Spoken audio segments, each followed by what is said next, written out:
time you walk into the room, got me feeling crazy, shot my heart boom boom. Any other boy would stare, but me I look away, cause you're making me scared. Trying not to breathe, 1, 2, 3. Siap. Bersalam. Selamat pagi, Bu. Selamat pagi semuanya. Silakan duduk. Terima kasih, Bu.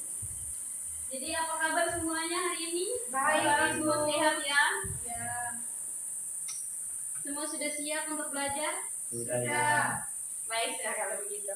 Oke, jadi sebelum mulai pembelajaran, Ibu minta salah satu dari kita untuk belajar ini berdoa. Kalau spontan ya? Iya, Ibu. Sudah diterima loh. Ayo. Ibu dan teman-teman, kami kita siapkan hati kita untuk berdoa dalam nama Bapa dan Roh Kudus. Amin. Kemuliaan kepada Bapa, Putra dan Roh Kudus, seperti pada permulaan, sepanjang segala abad. Amin. Dalam nama Bapa dan Putra dan Roh Kudus. Amin. Oke, baik, terima kasih anak Ella yang selalu kita dalam doa. Jadi sebelum mulai masuk pada materi kita, Ibu absen dulu ya. Ya, Ibu. Ada yang hari ini tidak hadir? Ada. Siapa-siapa saja ya. Justina Margaria, Ibu. Oh iya, nanti tolong diberitahu ya. Idol Ponso. Hadir Ibu. Maria Goretipo. Hadir Ibu. Justina, ini yang tadi sini apa ya? Ya, Ibu. Delandao. Hadir Bu. Valentino Seran. Sakit. Sofia Timo. Hadir Bu. Mualo. Hadir Ibu. Gino. Apa? Oke, nanti yang buat teman-teman yang alfa nanti tolong dikasih tahu ya supaya minggu depan pertemuan berikutnya tolong hadir. Ya, Ibu.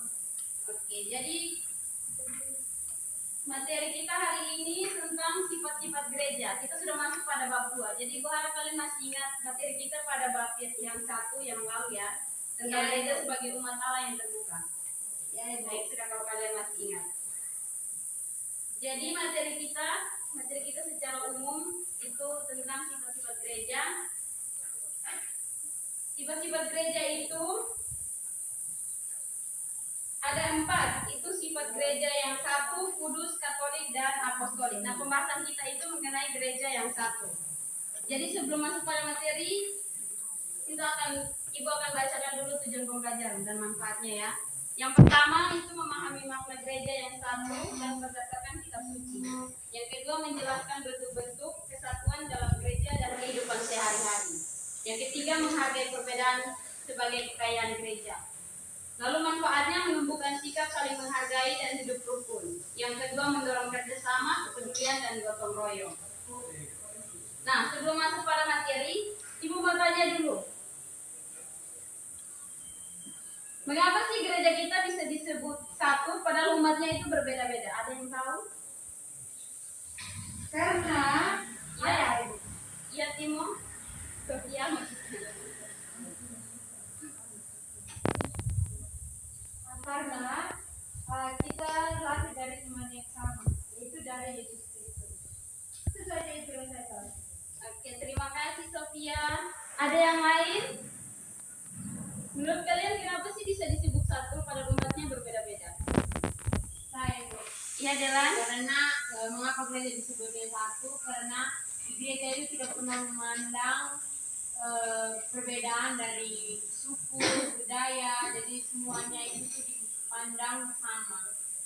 Iya, benar sekali. Jadi yang sudah diterangkan oleh teman kalian berdua itu benar ya. Jadi walaupun berbeda-beda itu tidak memecah belahkan. Nah, jadi tolong perhatikan gambar ini ya. Ini gambar ini itu misa dengan mengenakan pakaian adat dari berbagai kebudayaan. Contohnya macam kalian pergi misa di gereja Asunta, itu kan pasti bukan hanya satu saja dari kebudayaan. Contohnya mungkin dari Manggarai, tidak ya? Pasti ada banyak sekali umat yang melatar belakangi budaya yang banyak gitu. Mulai dari Bajawa, ada juga dari Papua, ada juga dari Jawa, pokoknya banyak. Sudah perhatikan gambarnya baik-baik? Sudah, Ibu. Ya, nanti kalian tolong jawab ini ya, pertanyaan ini. Nah, dan Ibu mau kalian buat kelompok diskusi bagi 2 saja ya, kelompok diskusinya.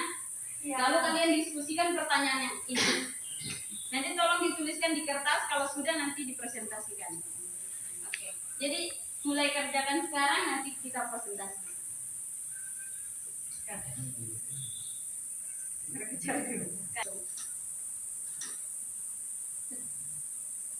Oke, jadi ada yang sudah? Belum, Ibu.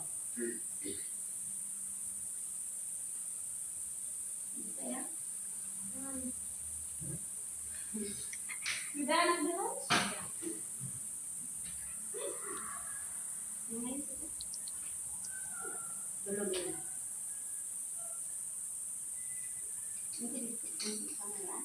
Nanti bisa di kertas satu ya.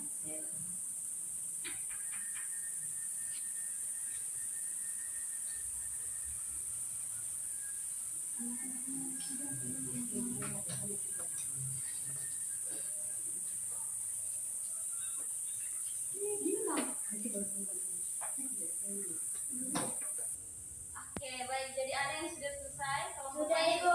Oke. Kelompok satu, maju ayo.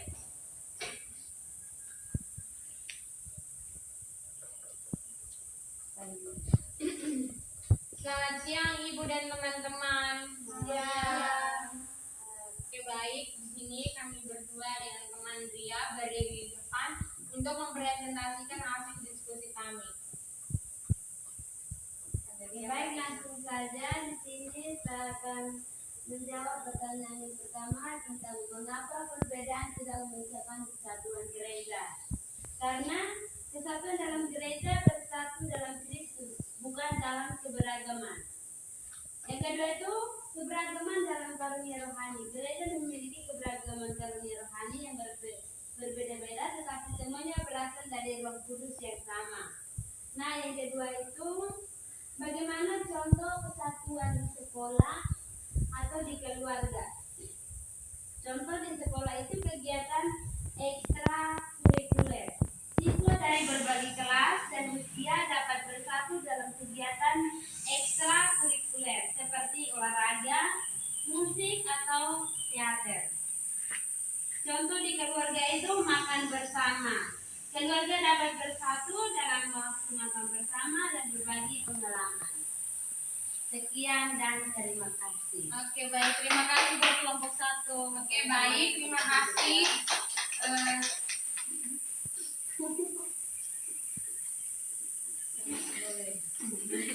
Oke, jadi kita lanjut ke materi berikutnya. Nah, arti sifat-sifat gereja yang satu. Gereja itu satu karena sumber dan teladannya adalah Allah Tritunggal, kesatuan Bapa, Putra, dan Roh Kudus. Yesus Kristus, Putra Allah sebagai pendiri dan kepala gereja, menetap kesatuan semua umat manusia dalam satu tubuh. Sebagai jiwa gereja, Roh Kudus mempersatukan semua umat beriman dalam satu kesatuan dengan Kristus. Gereja mempunyai satu iman, satu kehidupan sakramental, satu warisan apostolik, satu penghargaan yang umum, serta cinta kasih yang satu dan sama.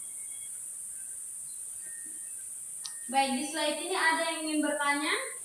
Tidak, Ibu. Oke, baik. Jadi kita lanjut ya ke slide berikutnya. Makna gereja yang satu. Gereja yang satu itu berarti semua anggota percaya akan satu iman dalam bimbingan Bapa Suci. Nah, ada yang bawa Alkitab, bisa baca Efesus 4 ayat 3 sampai 6. Saya, Ibu. Bagi anak Ria maju ke depan. Ya, anak Ria bisa dibaca. Ya, ini. Untuk kita teman-teman semua di sini ya. Kita baca apa? Bacaan dari surat Rasul Paulus kepada jemaat di Efesus. Bab 4 ayat 3 sampai 6. Dan berusaha memelihara kesatuan roh oleh ikatan damai sejahtera, satu tubuh dan satu roh. Sebagaimana kamu telah dipanggil, demikianlah sabda Tuhan.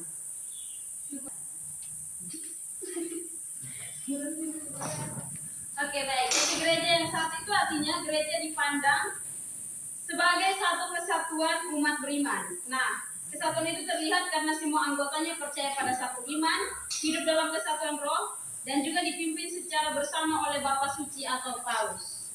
Dan juga mewujudkan doa Yesus dalam Yohanes 17 ayatnya yang ke-21. Nah, gereja yang satu itu adalah artinya gereja yang disebut satu yang percaya kepada kehendak Allah sebagaimana tertulis dalam kitab suci bahwa orang beriman kepada Kristus hendaknya berhimpun menjadi umat Allah dan juga menjadi satu tubuh. Oke, kita lanjut yang berikut. Nah, yang berikut landasan hukum gereja yang satu. Syahadat atau credo. Yesus mengakui, aku percaya yang akan gereja yang satu, kudus, katolik, dan apostolik. Nah, itu menegaskan kesatuan gereja sebagai identitas dasar umat beriman. Yang kedua, Lumen Gentium. Konsili Vatikan II juga menyatakan bahwa kesatuan gereja berasal dari Allah Tritunggal. Gereja dipersatukan melalui iman yang satu, perayaan sakramen, dan juga kepemimpinan para rasul. Yang ketiga, Katekismus Gereja Katolik. Katekismus yang menegaskan sumber kesatuan gereja Tritunggal Maha Kudus, tanda kesatuan yaitu iman yang sama, ibadat bersama, persekutuan dalam kasih, dan hierarki yang satu. Umat dipanggil membangun persatuan dalam keberagaman. Sudah jelas ya berarti? Sudah Ibu. Nah, contoh-contoh bentuk kesatuan. Doa dan ibadah bersama sebagai umat Allah. Yang kedua, mengampuni dan membangun hubungan yang damai. Yang ketiga, tidak menggosip atau memecah belah komunitas. Jadi yang suka gosip-gosip tolong berhenti ya.